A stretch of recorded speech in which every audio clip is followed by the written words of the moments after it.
Hello, you're welcome to News Echoes on Nigerian Affairs. I'm so glad you're watching. We have so many great news for you today. How about the Brics meeting in South Africa? How about Alison-Madueke charge in London court? Oh, so many things to discuss, but not me alone. I have all the way from Toronto in Canada, our man just back from Warsaw. Sir George, you're welcome to the program. Thank you so very much, Dr. Johnson, and good morning, viewers from around the world. Welcome to our show today. From the commercial city of Nigeria, Lagos, is our sister Bidi Nana. You're welcome to the program. Good morning, Dr. Shegu. Thanks for having me once again. Our viewers all around the world, thanks for joining us again. Let's do it like always. And in sizzling and very hot Italy is Massive Mark in Milan. Mark, you're welcome to the program.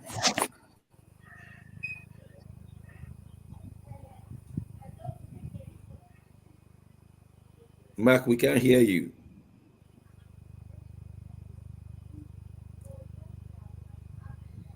We're trying to link up with Mark there, if he can hear us. Yes, now we have from Moscow, Russia, Dr. Godwin Ibe. Dr. Ibe, you're welcome to the program. Thank you so much for having me. Am I audible? Very, very audible, and you look very handsome as well. Mark will be joining us soon. Some technical issues back end. Yes, I understand that country is boiling. London is not far from it today either, with some high 20-something degrees.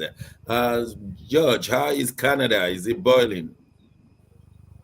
Canada is fantastic. I came back. I was welcomed with a fantastic weather, and it's been awesome in this place.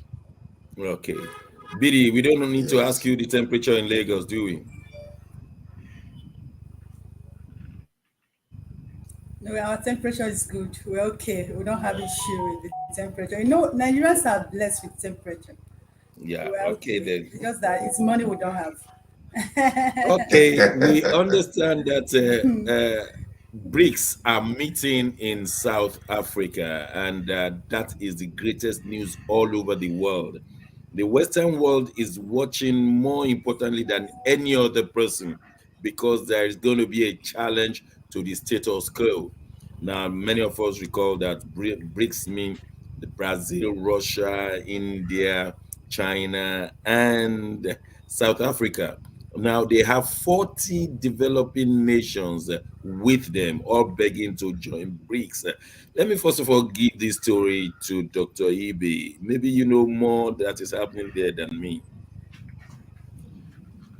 Well, I think the news surrounding Bric is pretty much popular at this point, so you may even know more than me.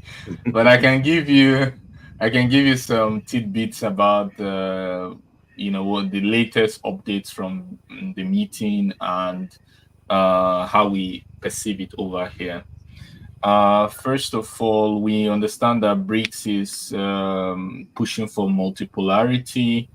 Its GDP in terms of purchasing power parity has surpassed the G7. In terms of population, they control 50% of the world population, and their growth rate is much faster than the alternative. Now, coming to the people that want to join, it's over 40. I think those are the ones that have been confirmed, but the members haven't shown one voice in terms of the approval of everybody. As you understand, it's not just for any Tom, Dick, and Harry. There has to be approval by all 5 members, and they have to see that the foreign policy of the country aligns with the goals of Brics, which is as against IMF, providing loans specifically for developing country, promoting national trade in national currencies, and pushing towards multipolarity. Some see it as alternative to the West, while others see it as push for multipolarity. You can be on either side on that, but it's a push mostly for multipolarity. Now, about updates. Is Nigeria part of the ones wanting to join? Yes, of course, Nigeria wants to join, but I'm not sure Nigeria will be allowed at this summit. Is Nigeria represented in this summit?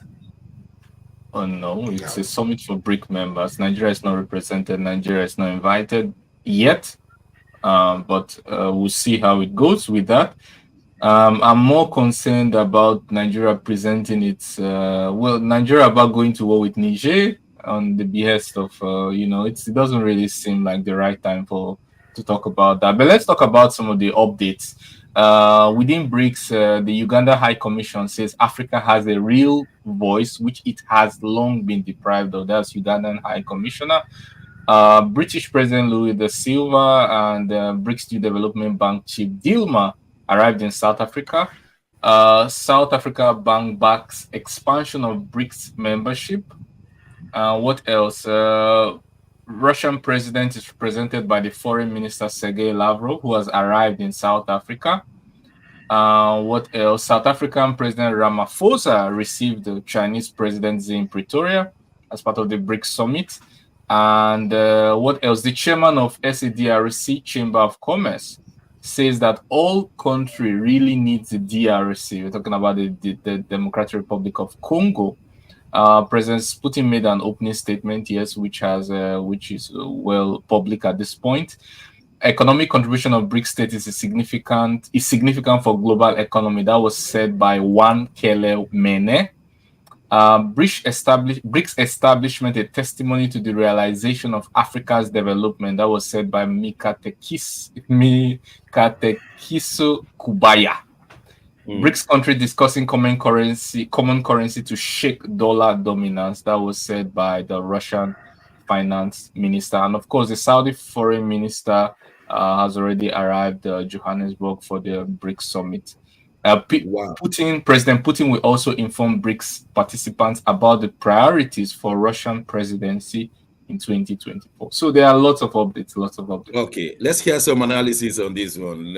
Sir George in Canada, is your government jittery or sensitive, or what are your own views on this?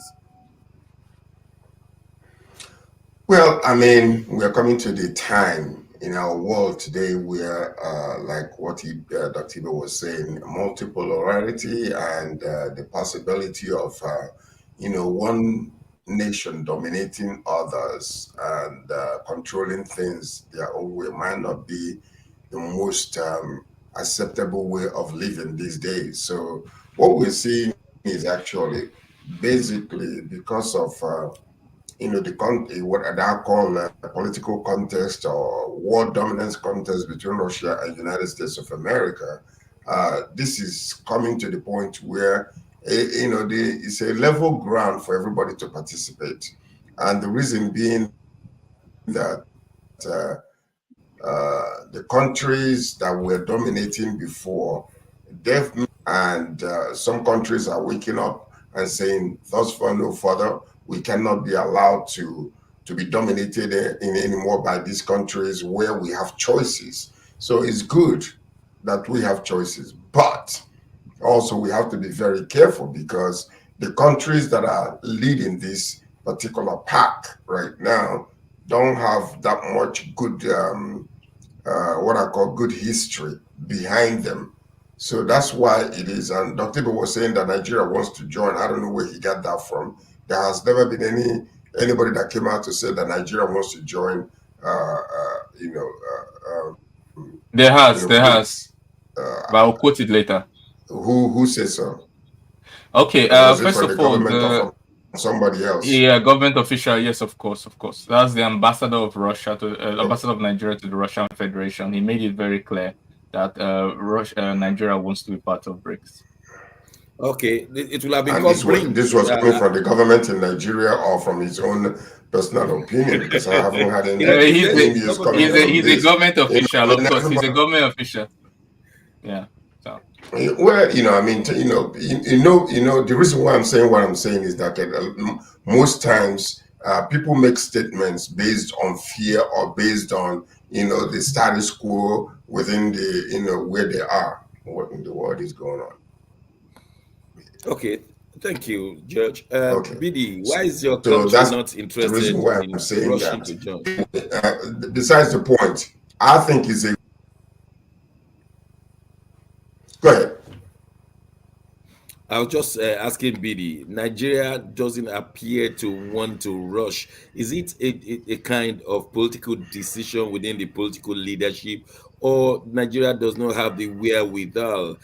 We still lean towards capitalism. We lean towards the West. We all most of our leaders are elected from the West before the stories of manipulation within. So is that the reason why we don't want to join, or we simply don't qualify by the standard of the BRICS?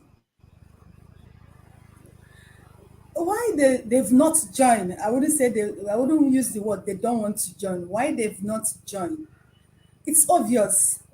What is the intention of BRICS is to rescue power from the United States. Do you understand? And Nigeria, you should understand the relationship between Nigeria and United States of America and Britain. And these people are not part of BRICS. And these are the people, if you look at it, the BRICS is trying to unseat. So Nigeria jumping into BRICS member might not be that easy. Yeah, I read when the ambassador to Russia made that statement. But me, I think that statement is coming from the side of political statement. What do you expect him to say?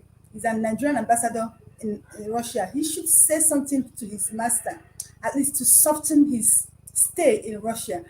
Nigeria have not joined. It's just one thing. This Yeah, BRICS is against America and maybe we against don't even Britain. qualify. No, I disagree to that. We qualify. What is it? We have what they are looking for. The Russia, the China, their all eye has been in Nigeria. It's just this thing I told you. Our masters, the Britain and the America, they have a very good relationship with Nigeria. So Nigerian jumping into BRICS just like that might not be easy. Even if they want to join, it might be difficult for them to come up with Okay. that decision. Secondly, Okay, look at what is happening we'll leave it in at that Niger. until next Look at week what is or happening Friday when they might have finished their meeting. But I just want to ask Dr. Ibi, do we have what it takes to join them or not?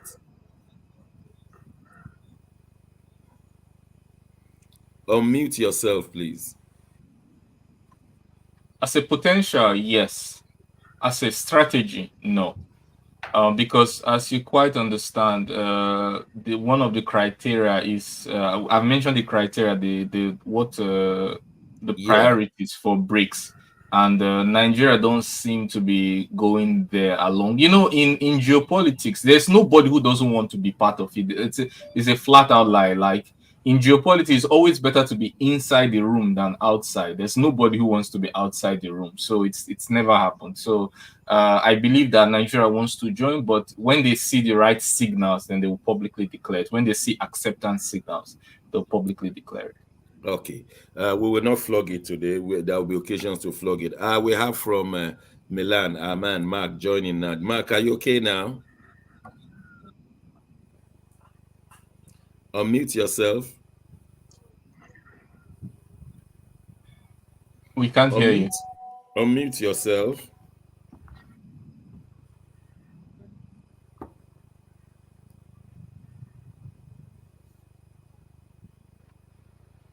Can you hear me?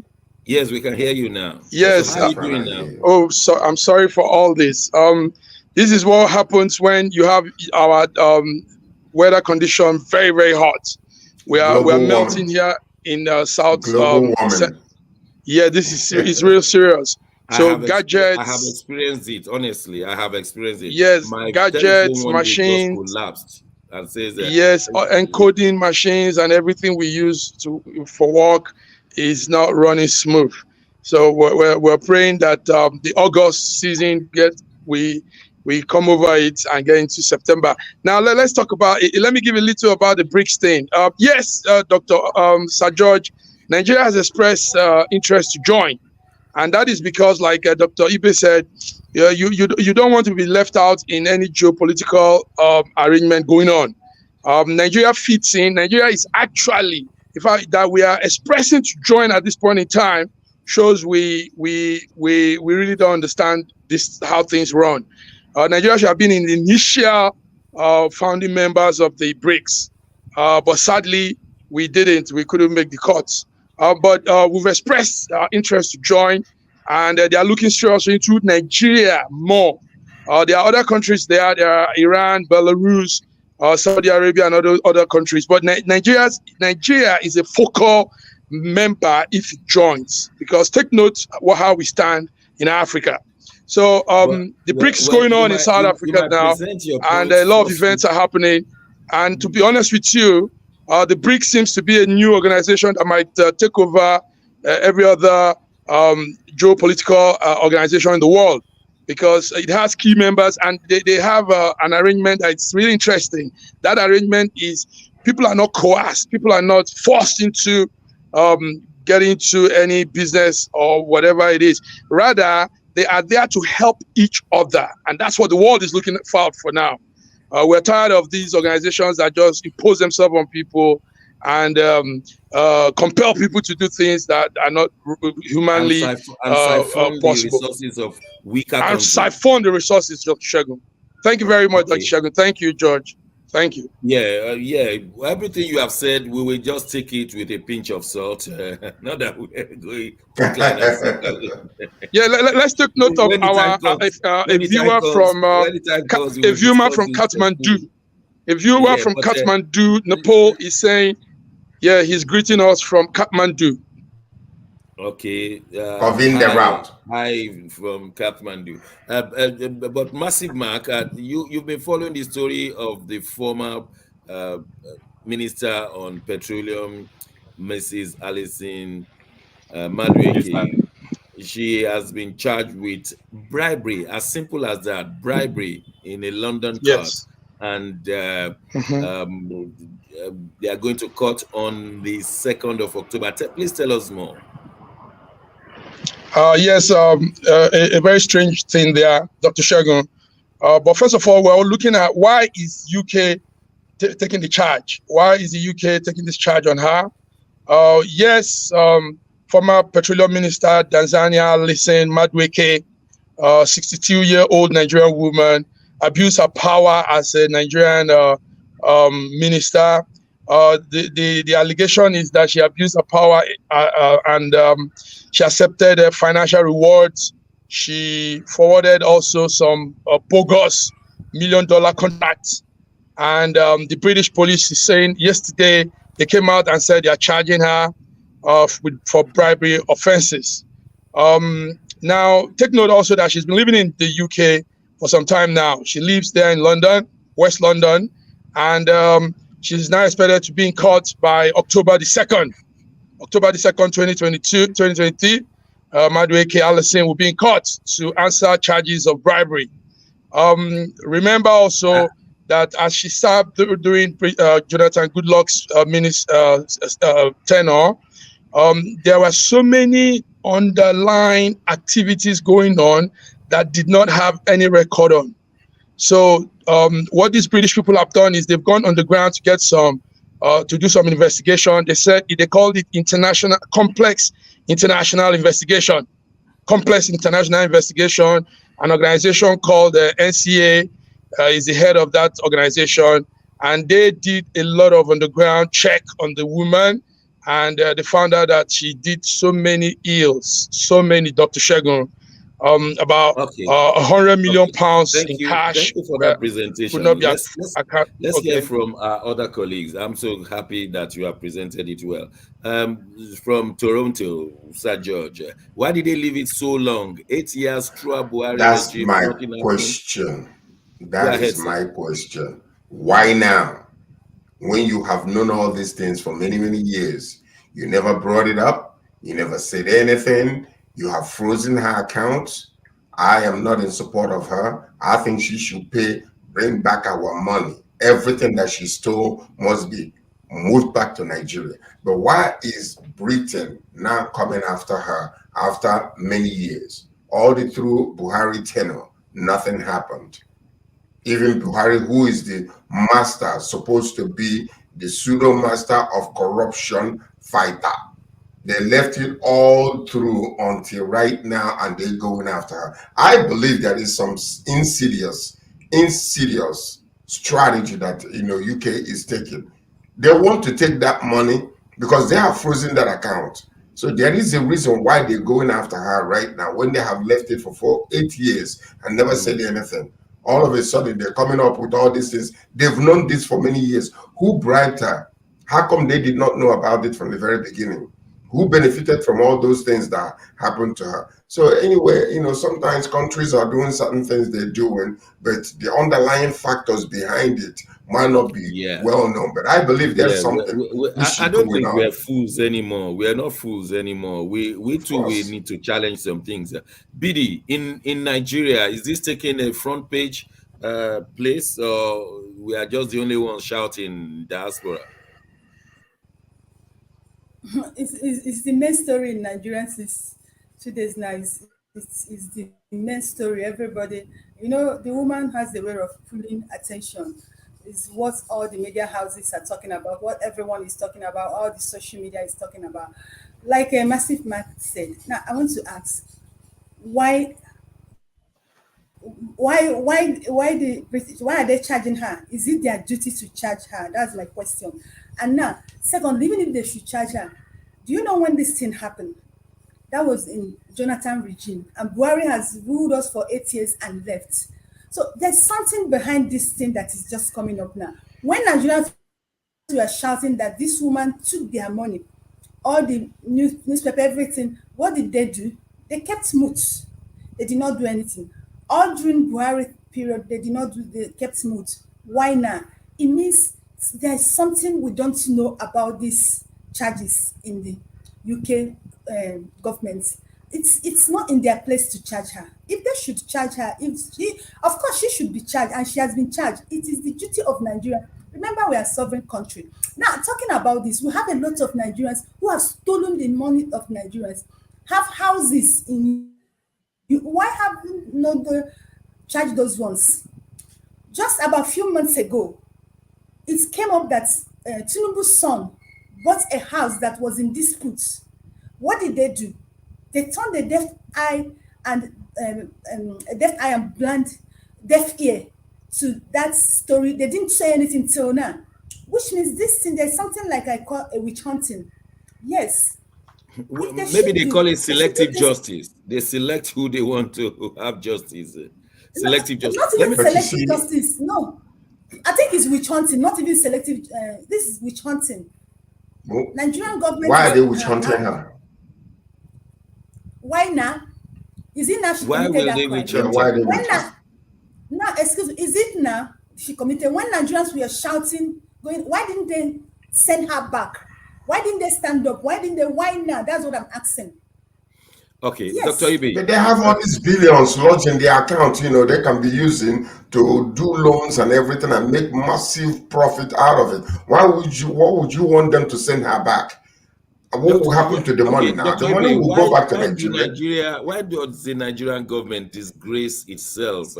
We couldn't prosecute Ibori. They had to prosecute him for us. We couldn't prosecute Alame Siga. He had to escape from the prison. Why is it that we don't see that Dizani has stolen us dry, has stolen us blind, and yet she finished with Jonathan? Nobody raised any eyebrow. Not until the Buhari regime came that everybody started saying she stole. Why do we disgrace ourselves from outside? Unmute yourself. It's all part of the theatrics, all part of the performance. I wonder, like, so when you steal money, when someone steals money, you don't it's so large that those money are so large that they're not, you can't, like, even if you can't even hide it in a briefcase. And most of these transactions are made through Swift, which the US and the Western intelligence monitor, at the very cellular level, atomic level, they monitor, So when you see billions, trillions moving out, there's no way that the US don't know about it. And you should understand that when a money that is stolen, even if it's returned back after 5 years, it has a value, it's lost or gained within that period of time. Even if you put it in fixed deposit and put it for 10 years and then you return it back, say, oh, I didn't know. I'm just they've made 10 years, made 10 years of profit on top and return your money back. It's just like when you want to get citizenship or permanent residence with all these green card or golden visas. They take your money within 500,000 or whatever they take these days. They keep it for 5 years, make use of it in the economy. Yes, and return it back to you. Isn't it so? So this stolen money, the only thing is that this stolen money, they don't give green card with it. They don't give visa with it. Nothing they give. They just use it. And then when it becomes too noisy, it becomes in the public, they begin to, what can we do? How can we correct the damage? The optics is not so good. And then they return bits and pieces. And the bits and pieces they return is the one they tell you. You don't know the one they did not tell you. The one they did not tell you will just quietly, that's it. So all these things are all part of the performance. There's no this real sincere desire from the West to stop money laundering. There's no real desire. The way you put it, no. And also the contract that is usually signed. How many of those contracts go to China or go to Russia? We know predominantly they're either Dubai or the Western companies. So you understand that there's no way they don't know. Both the person doing the deal, you understand that any critical deal that's made by a company is part of national interest. So the foreign ministries are aware, and definitely diplomatic channels are open, and the presidency is aware. So there's no big deal that is not in the government is not involved in. So it's all part of that. I mean, the one you said on they will just return your money without an interest is interesting. So you take your money. For instance, Abacha stole $5.1 billion. They have returned about 3/4 of that, but without any interest. So how about the interest on that money? I never saw it that way. It's in the cloud. It's in the cloud. Well, we'll go on a short break. When we return, to war or not to war, that is the question. What's the position of African Union? What's the position of the Northerners in Nigeria right now? And what's the position of the team that has been sent to Niger? We'll be bringing you all of them in a minute. Don't go away.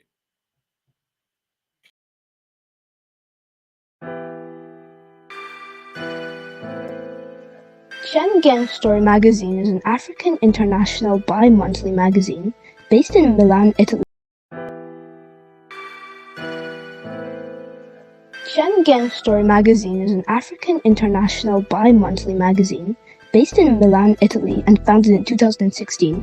The publication focuses on personalities, fashion, style, entrepreneurship, and culture for Africans. Though articles on food, movies, fitness, music, travel, sports, technology, and books are also featured. Our lives full of best stories. A lot can happen in a month. Expand your mind, change your world. Get Schengen Story magazine's full editions. Celebrating Africans make an impact. Read better, the inside story. Your fashion magazine for a better lifestyle. Inspiring stories for you. Your monthly dose of entertainment. A better mind keeping you updated. Hashtag Schengen Story magazine. Get Schengen Story magazine full editions.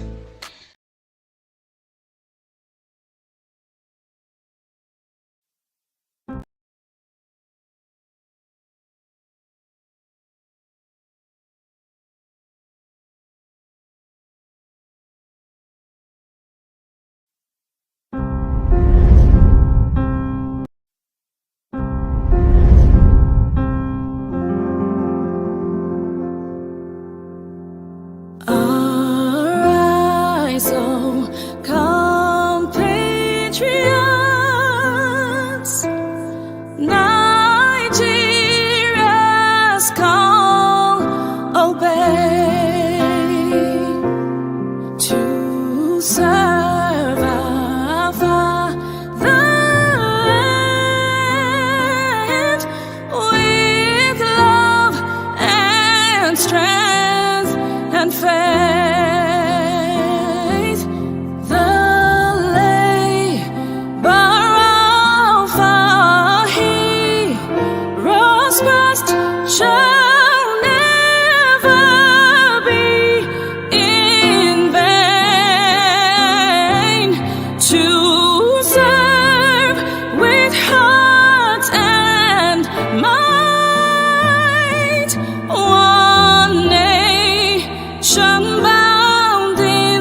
This country has some of the most extraordinary culinary diversity in the world. I'm talking about Nigeria. This first dish is amala abula, made popular by the Yoruba people in southwest Nigeria. It starts with amala made from dried yam and then is covered in a variety of soups. Next we have ofe nsala, a white soup that is synonymous with the Igbo people of southeastern Nigeria. It goes best with fufu, or akbo as the Igbos call it. Next we have suya, the most well-known food of the Hausa and Fulani people of northern Nigeria. Meat is covered in a peanut-based powder called yaji and cooked over an open fire. This is banga and starch, a classic of the Urhobo people of Delta State. Lastly, we have onunu, a plantain-based swallow of the Izon people in south-south Nigeria. We are eating it with fisherman soup, popular throughout this whole region. And of course, we don't forget the jollof rice. This is popular everywhere in Nigeria. I think what makes Nigeria so great is the diversity of all the different people coming together. These beautiful ethnic groups living side by side, sharing culture and cuisine is what makes Nigeria such an amazing country to visit. Nigerians should be so proud of that cultural heritage, as there is so much more that unites than divides them.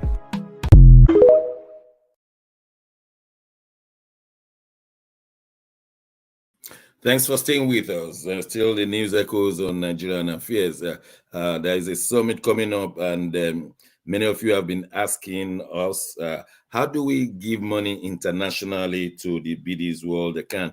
BD, you just want to tell us this procedure of how to give money into this business summit that is coming up?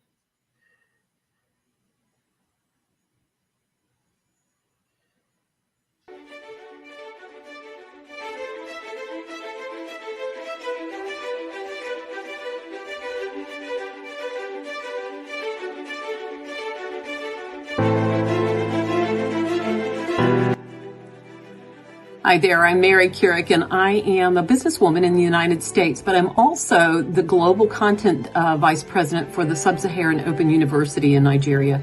I could not be prouder to work with Dr. Osita Anamika and his team on helping to create not just entrepreneurs and skill-based talent that will get out into the workforce and make a living for themselves, but also young leaders.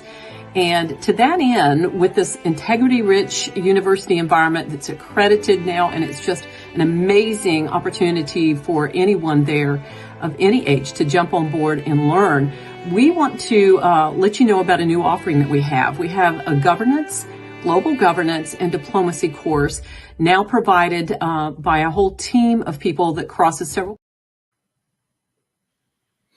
We understand Dr. Sita will be joining us very soon, but of course you can attend the university.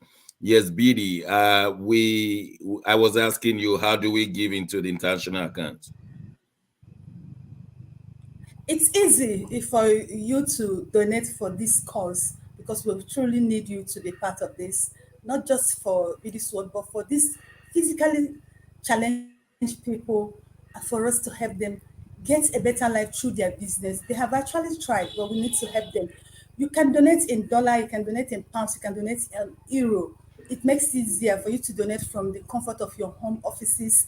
You can use our SWIFT code or the sort code in a GTB. Then if you want to donate to Naira, it's our Access Bank account. So it's easy. Just click on that link. It takes you to the portal, and you see everything was well explained there. If you want to put into Naira, it's there. If you want to put into dollar, euro, pounds, it's easier. Whichever one you want to do, the foreign currency, is either you use the SWIFT code or you use the sort code. It is well explained there. Thank you, because we really need you to be part of this. We are actually soliciting for your help and for your support. Nothing is small, and whatever thing you give, it will go a long way in putting smiles in a lot of homes. Please join us to make this a success. Thank you very much madam. In advance, because well I know said. you want to donate. Well said. We wish you the best on the September 22nd summit. To war or not to war, that is the question. Well, we have reports that the African Union has said categorically they were not in favor of the Coup, and that Niger has been suspended from the Union until until democracy is installed. I think before my colleagues join, the debate is now not to return Bazoum, but to return constitutional order. Some people are even saying, look, it's not about democracy. I think many analysts are tired of the word democracy now, because democracy means different things to different people. It means a different thing in America, and it means a different thing for Americans looking at outside countries. So people are no longer interested in using the word democracy. They want Niger return to constitutional reforms. That's what they're saying now. And the African Union is not going to war. And the African Union has said all non-African countries should hands off. The West, the East, hands off the Niger. And they said they will support ECOWAS. What that means is not apparent, because African Union itself is not going to war. But they said they are supporting ECOWAS in all of its ways. The Abdulsalam-led committee has returned to Niger, and they came back to say that diplomacy is the only way, and that they are not in support of war, and that there are fruits, they call it, that there are fruits from their talks. Whatever fruit it will be, I don't think Bazoum is coming back, but there could be a reinstallation of constitutional matters. That's exactly what the leader said. Chiani said they're going to have an election in 3 years' time. That's what he said. Mark, I know you've been following this. You want to tell us more? Unmute yourself, please.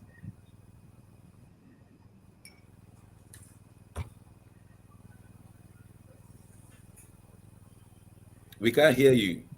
We can't hear you. Okay, while we're trying to, have you managed to unmute yourself? No. Okay, George, take it up from there.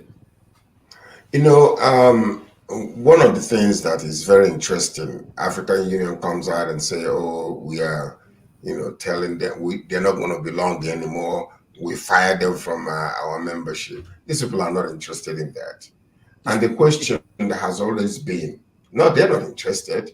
The question has always been, why did the coup take place in the first, in first instance? Okay, these people have uranium. France has been using uranium to power their country. Up to 80% of their country is being powered by uranium that they get from Niger Republic. While Niger Republic is dependent on Nigeria from the Kainga Jam to get their own electricity. Why did not France from the very beginning build, try to introduce uranium-powered facilities, electricity in Niger? The point about it, all of this is so hypocrisy on every side of this whole equation. Honestly speaking, nobody's talking about the populace. Nobody's talking about the sufferings of these people, whether democracy or constitutional government, it doesn't even matter. They don't care about all that. All they want to do is that name called democracy. Democracy. Democracy. That's all they're crying about. What is democracy when the government is not working? What is democracy when people are suffering? What is democracy? Look at what Nigeria did. ECOWAS now, all of a sudden, we turn down their lights. Many people are dying in the hospitals. The food that were and the medicine being sent to that country, they wouldn't allow it to go there for the benefit of the people. And you're talking about democracy? That's nonsense. That's democracy. When you really talk about it, they need to start thinking about the population, the people that are dying. The food that is being transported from many countries into Niger Republic, they are spoiling. People are losing money. People are dying of hunger. And you're talking about democracy. What are we talking about here? And then all of a sudden, African Union said, oh, they're not going to be our member. They don't give a care about all that. Because before you know it now, Prigozhin is going to come in. And that's another situation that you're talking about. There has been signs of, planes, bringing some people in or around the countries. Chad is sending, troops into the land. So if they're attempting a war, it's going to be hell in West Africa. So they better watch out what they're doing and think about the people. That's my own interest. Thank you, sir. Dr. Ibe, democracy doesn't bring food on its own. It is what you do with democracy that makes life easy. Membership of AU does not bring food on its own. It is a corporation. So what is African Union really saying? Well, alluding to what Sir George said, democracy, what is it? Government of the people, by the people, for the people. And the idea of democracy is that the country is sovereign and the power is in the hand of the sovereign, and the sovereign is the people. Where the people don't matter and they are just statistics, then obviously you have broken the foundation of democracy, because the sovereign doesn't lie with the people. So it's no more democracy. Now, I would like to point to you some very important things in this affair. Number one, African Union can say anything they want, but action speaks louder than words. Same with ECOWAS, same in Nigeria. They tried an action, helicopter flew into Niger, and it was immediately shut down. They didn't no, there was no calls made, no consultation, diplomatic channel. They just brought it down with advanced anti-aircraft, ammunition. Technology. Yes, so they don't produce that. It's clear who supplied them that. That's Who is the that? first aspect. Leave that one alone. It's an advanced nation that can produce such. So you can figure that out. Sir George. Number two. Go on, Dr. Ibe. Number two. I would like to bring to your notice that we have been speaking about uranium, but uranium is France's problem. If it was just uranium, US would not be so involved in this. There's a pipeline, when Nord Stream 1 and Nord Stream 2 were blown up and they were jubilating. The reason for jubilation was because an alternate backyard deal was being made from Nigeria to pass oil through Niger Republic. Yeah. And that pipeline is in US's interest. Algeria. Also, yes, through Algeria as well. And the US also has drone bases. I think the largest in Africa. It was the largest in Africa. But now they're evacuating those drones. So those are the main US interests and then the main France's interest. So together they have, a common motivation to really fight this out. And so you can see the motivation behind the war. Now about our commander-in-chief in Nigeria, Bola Ahmed Tinubu. Well, we understand that the EU said the election was conducted with a malpractice or what, and then the US said it's a model of democracy. Yes, so we already have some hints on so there's the need to legitimization of the tenor exists. So let me move to the next one. Also, before the sanctions were placed by African Union, the United Nations have already declared that there was famine, food and medicine scarcity in the country. And then Nigeria helped by turning off the light, to allowing food to spoil and people really, really suffering. Now, the last but not the least, the geopolitical powers involved is not only China, US, and Western interests as a whole. We also have Russia and China. China has landed supplies just recently to one of the countries. I think it was Guinea or so. It's a Guinea or country like that, in towards the eastern part of Eastern Africa. So Western Africa rather. So we have clear involvement of geopolitical powers. It's not just China now only talking about loans and credit and economic interest. We have vested interest in the military outcome of this. So it's something that Nigeria needs to wake up of their megalomany and tread very carefully. Yeah, Bidi, it appears that democracy is being redefined by America. In America, democracy is government of the people, by the people, for the people, so to speak.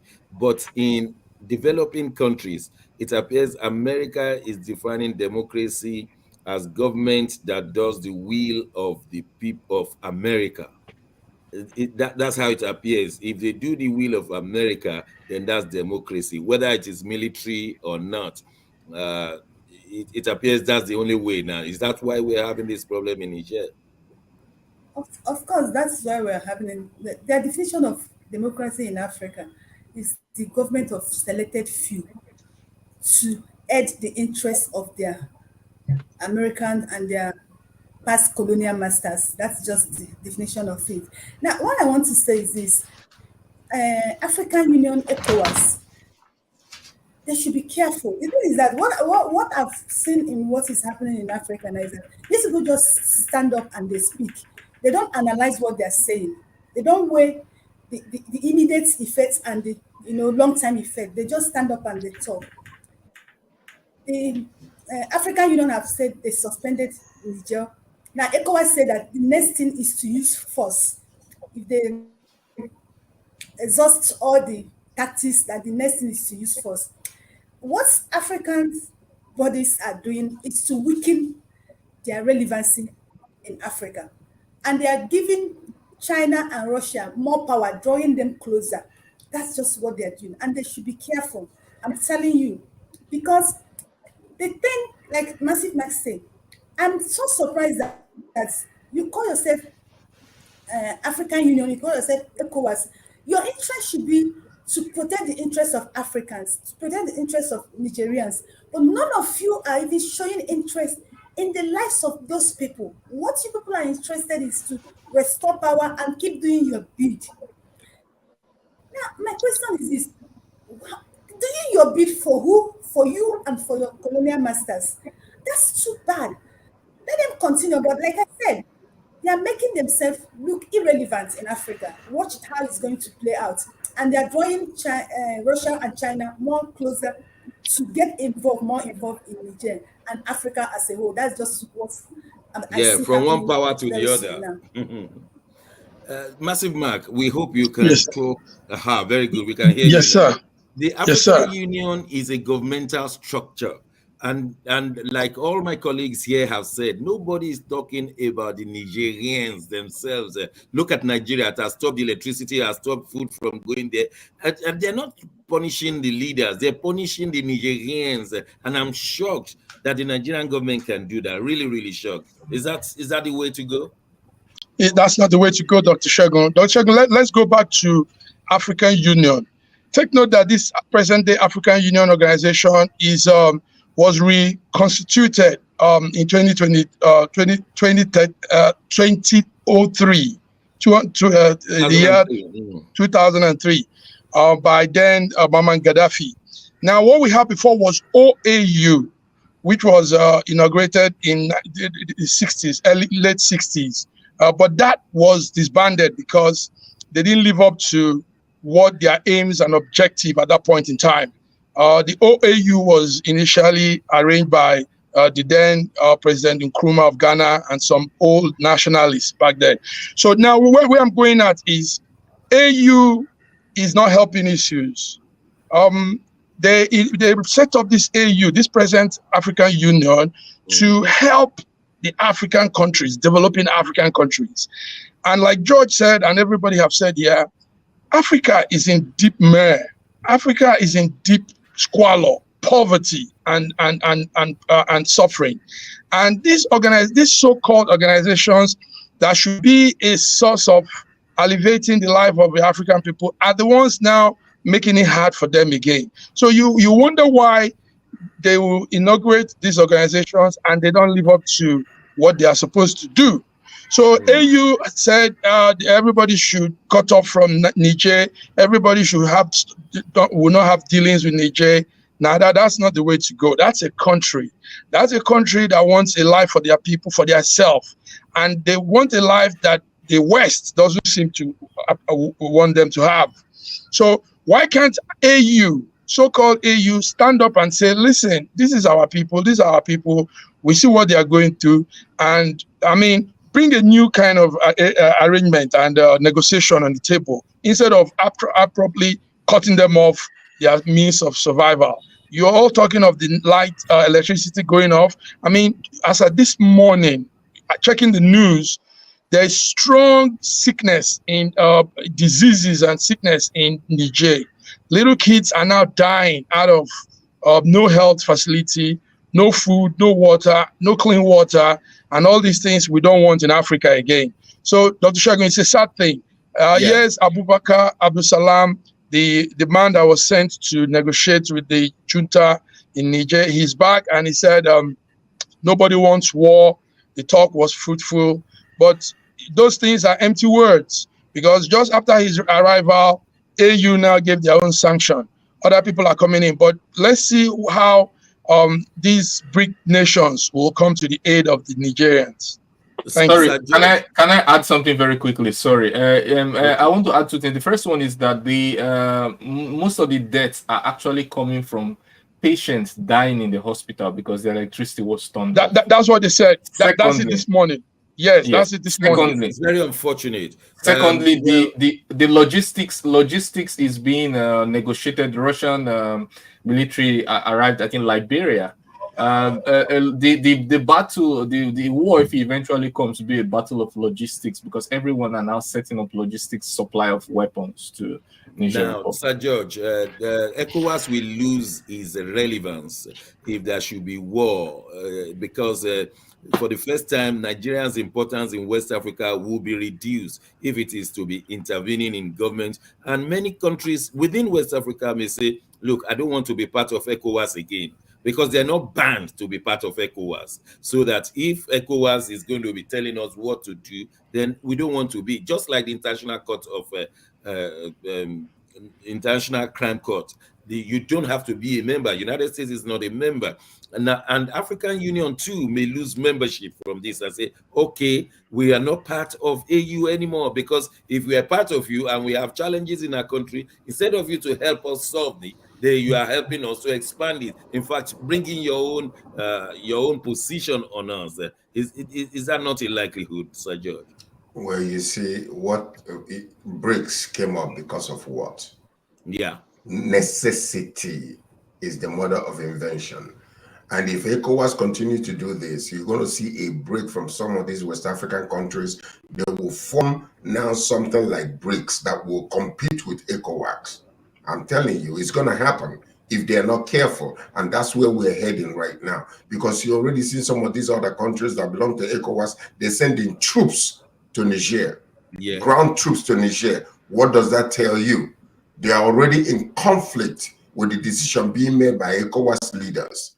So they say, so before you know it, it is going to happen if they are not careful, if they are not already, making that decision, to take place as we speak, because we know that there is no reason for them to go to war. Number one, we have seen the pictures and the video of this, the oust president of Niger. He's in good health. All that nonsense they've been talking about, he's dying, he's eating dry rice, chewing bread of hardship. It's not true. What we saw there when he was working with Abdulsalami, he was healthy. So, and then these people are talking about, they're calling for the people, political parties to submit their, submit their forms, for election. They're saying 3 years. The best ECOWAS can do now is to say, okay, instead of 3 years, we give you 2 years to reform the government and bring it to constitutional, rather than talking about this nonsense. They already know they're losing relevance, number one, and they are losing the influence of these international countries trying to use their puppets in Africa, in West Africa, to do their bidding. So the best to do is to think about the people of Niger and begin to bring out, new regulations and things. Stop this nonsense about,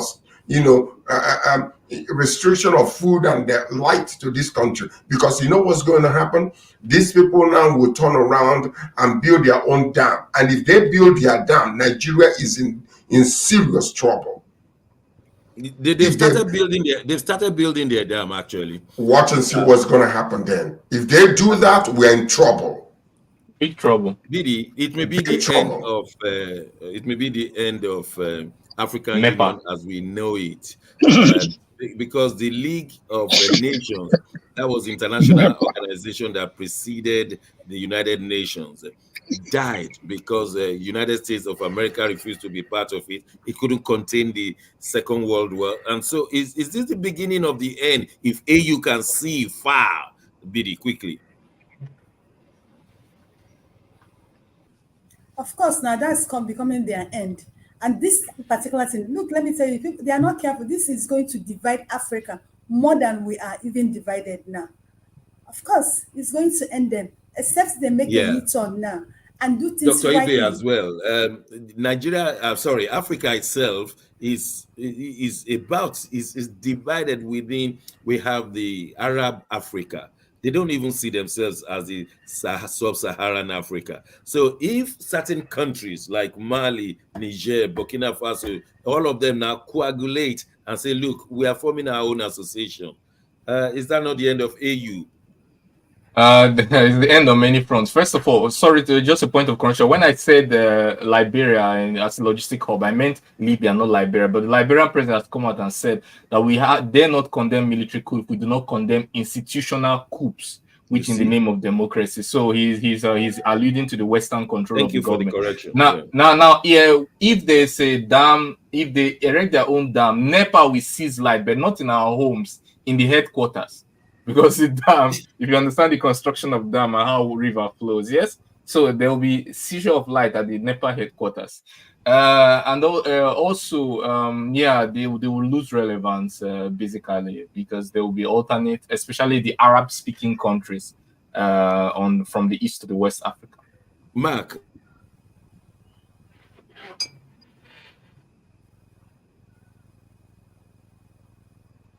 We can't hear you. Mm-hmm.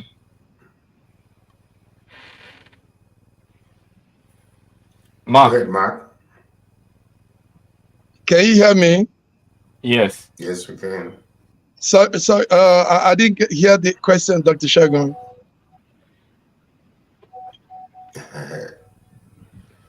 Dr. Segun is muted. Oh my God! Somebody mute me again. Sorry for that. Yeah, continue. Dr. Segun, continue. Okay, so well, that's about all we can do today. We're sure to do better on the technology next week. We pray that there is no war, and we pray that their eyes could open in Abuja to see the danger to the existence of ECOWAS and indeed the AU. Until next week, God bless you all.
Hello, everybody. Hello, everyone. Hello. We have this real challenge. Yeah, this mute and unmute thing. Yeah. Is it? Mark, I hope we did fairly well today. On last Saturday, I interviewed this ex-president of United Nations Human Rights Council. And I don't know if you guys saw the video by any chance. No, I need to see that video too. Yeah. How was it? It was good. We had lots of viewers. By the way, I had a new record. We are not allowed to do promotions from Russia and Facebook and other things because of the sanctions. Wow. All the same, due to organic reach, I was able to reach 2.3 million people last month. And on the 24th of July, I have set a daily record of reaching 666,000 people in a day. Wow. 666. Yeah, 666. Yeah. Are you the one day? Christ? Yeah. God forbid. I looked at the figure, I was like 666,000. That's a lot of money. If you have been in the Western world. Yeah, and also on Twitter, I have very little followership on Twitter. Actually, well, the journey of 1,000 miles begin with one small step. But I found out that the impression I reached on Twitter was 750,000 people in 1 month. Wow. So a lot of Very people, I little. don't know, some people are not. Eh? Yeah, I mean the followership is little, but I hope more people who are watching the I'm just page will joking. eventually 750,000 is a lot. That's a lot. That's a lot. That's almost that's 750,000. Yeah. Yeah, in a month. Yeah, I was surprised, but positively surprised. I hope it continues if they do not use the algorithm. But how can you circumvent that to start making money? Or are you not able to make money right now from that? Because if you No, not really. The thing is, I haven't put it as a priority for two reasons. Because the first one is to influence my views. I want to have full control over my creator views, and secondly, I don't like this like one. I don't like to plan on one offshoot. I want to watch it for a while, and see how over like I understand that in the last 4-5 months I've reached like 5 million people. Wow. But I want to see how it will be over a year, and then I'll put more effort in contacting sponsorship deals and all of that. But for now, I just want to just freely speak my mind, and yeah. Beautiful. I think that's where I am. I can freely speak my mind. That's where I am. Nothing controls me, and I'm very, very grateful for that. Yeah, because there are certain things you will say when they start paying you, they control what you say and how you say it. Yeah. So how did we do it today, though? Did Mark has left. I think Mark will send it in the group. Yes. Yeah, he will send it in the group. Enjoy your meal. In Russian, we say "Приятного аппетита." Bon appetit. Thank you very much. I'm going to meal for my breakfast. Приятного аппetita. Yes. Okay. Bye-bye. I think my next trip will be to Russia. Yeah, you should go. You should go. Let me come and eat with Dr. Ibe. Yes, sir. You should go. I can see you after on now. Take care. Bye.